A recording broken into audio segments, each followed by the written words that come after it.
Okay, so I want to, following what Colin said, and actually, again, like I said in the beginning, tell me an opportunities that you can get such a lecture involving history and geophysics and everything and understand our world.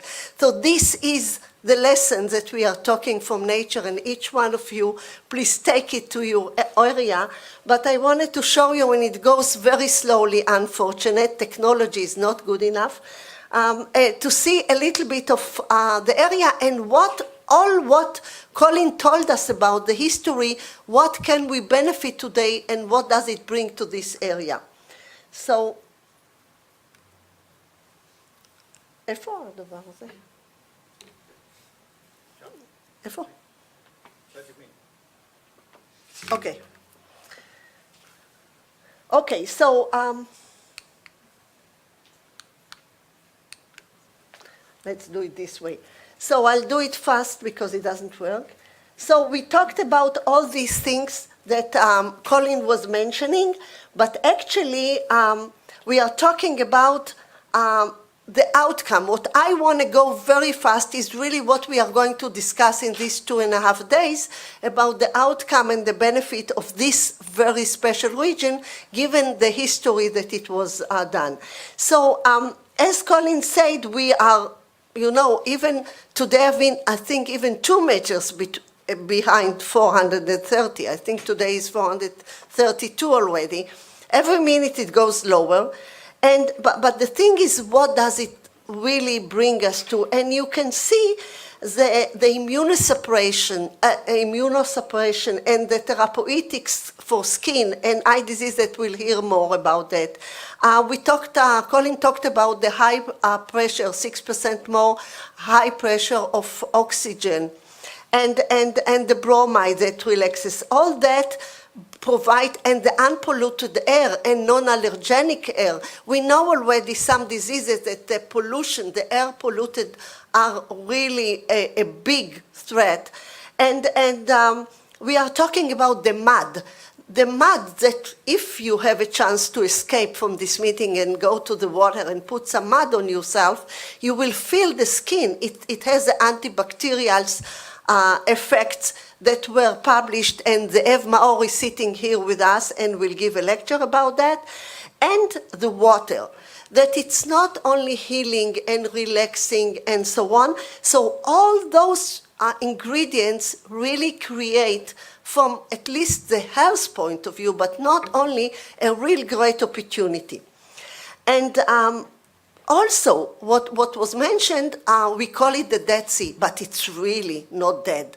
And those bacteria, even in the sinkholes that Colin mentioned, we can learn from them a lot on survival, on changing, on DNA repair, and all those. And we are speaking about the algae, and the algae is a great lesson that we can learn. And we talked about the saltiness, the high level, the changing level of the sweet water and the saltiness, and all that can provide us with opportunity. How can we embed those things or those understandings or those procedures to the human benefit? And so all that, first of all, we are in a very vivid place, not dead. And more than that, we can benefit a lot, and we just started. It's just the beginning of our lesson. And Colin, I wouldn't go any further, but Colin talked already about the history and about the different religions that were developed here and the scrolls and everything. But I just want to mention one thing regarding the Judaism, that in the Bible it was written that the question was whether you are allowed to go into the Dead Sea water on Saturday. Whether to go into this asphalt or Dead Sea is considered a work or not a work, because on Saturday you are not supposed to work. So all these issues were debated. So it's very interesting that, you know, so many years ago the people understood and addressed the unique place of the Dead Sea.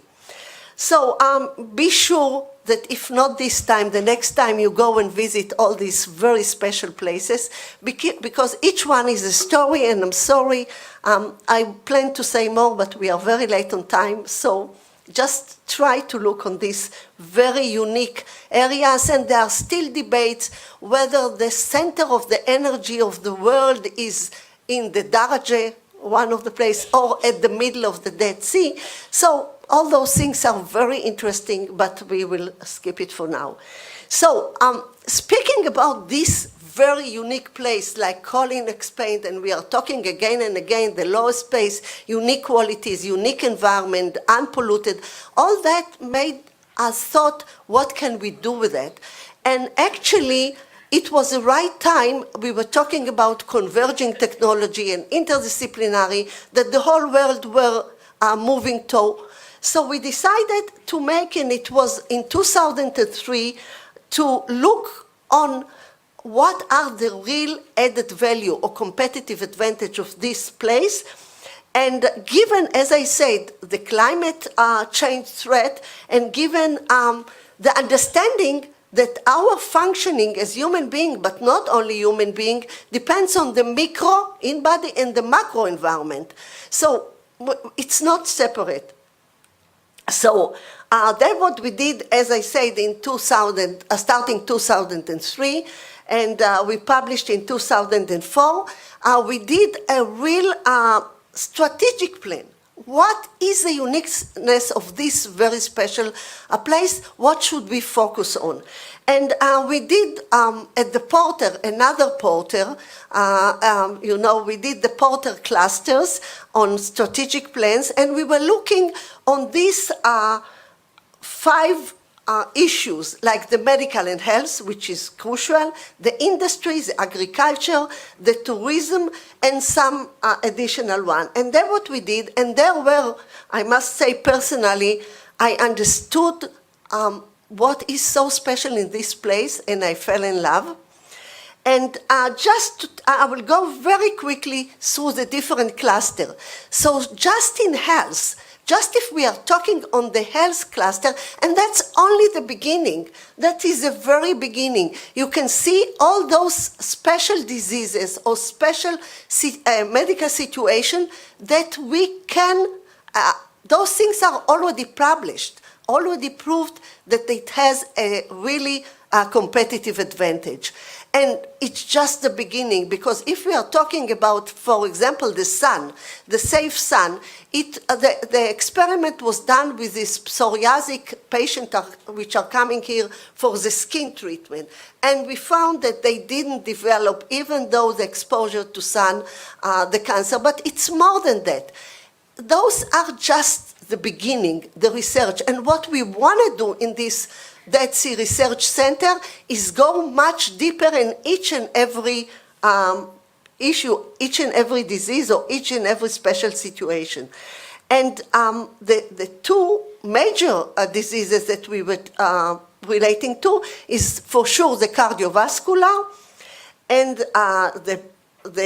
for example, cystic fibrosis and asthma, all those breathing issues. But just to let you know, like the thing that was done already by the Carmel Hospital in Haifa, that they claimed that if we will do the special intervention in cardiovascular, the healing or the probability to get inflammation is much lower. I don't want to go in all this story, but we have. This is to intrigue you to go further and make more research in this issue. And also we have here with us Jonathan Trent, who gave me this slide in 2005, that they were looking on the volcano. And I think we have the same thing. And we have to do the same with the algae and trying to understand how does she repair its DNA, or she, is it the algae, is she or he, repair the DNA, and so on. So these lessons should be learned. Because we are late of time, I'm running, but we have all the information and all the details. Everybody who wants to see the papers, the publication, to know more, just approach me. And also, if somebody of you dreams of a Nobel Prize, this is the place. Because Ada Yonat, she will never have got her Nobel Prize, I think so, if not the Dead Sea, because, you know, it was stable enough. The ribosome was stable enough so she could crystallize that. And that's what she writes, so it's not me. So I think it has a really uniqueness, this area, in many points of view, in a very broad area. And so during the meeting we will talk more about all of these issues, the health, the zoology, the botany, and all that. I hope you see, because it's down there, but I hope we will talk on most of them. But also, Colin mentioned the sinkholes. But also, at the sinkholes, we have a lot to learn from the bacteria there. So, you know, and we have the Tel Aviv University, one of the Frida Ben-Ami, who worked on that, and more. So we will talk about that. I don't want to go further into that. We will have a whole session about that, and more. So those are mainly the sessions that we are going to discuss now and to go through further. And, you know, again, I wouldn't go into that. There is the industry application, and we have with us here from the pharma, and we have industrial people, and that's another big issue that we can elaborate more. And there were a lot of research that was done already, and translational research, which is not less important and very important to come from this special area. So actually, I wouldn't go, but this was the outcome of the strategic plan. And the first one was building the research center. And that's what we did. We did build this research center based on this strategic plan. And it was a joint venture, as you know already, with the municipality in Tel Aviv University and the R&D. And those were the published paper already by Tel Aviv before the Dead Sea research was established. So that was our basis. And nowadays, you know, after looking on the various areas, and we had a lot of events, I wouldn't go into that, but just this was one of the first bridging between religious, and then the history, and then, you know, peace. Peace. People came here, and we were talking about Jordan, the other part of the Dead Sea, working together and joining forces regarding water, regarding other issues, will bring peace. Because we know already that when economical situation is better, when we join forces in research, peace is easier to bring over. And we will talk about more on this collaborative project that you'll hear between Jordan, Palestinian, and Israeli. We'll have it in today, talking about that, later today. And just to give you a clue, since our baby was born, we had a lot of projects that were established, and these are just the new proposals of projects that we are working. So each of you, somebody who has an idea, want to propose a project, want a collaborative offered, you are mostly welcome. And these are the projects that you already will hear in these conferences, and I wouldn't go further into that. And this is a dream. I hope we can all, our minds are prepared, and we can fly high but safe and enjoy this conference. Thank you very much.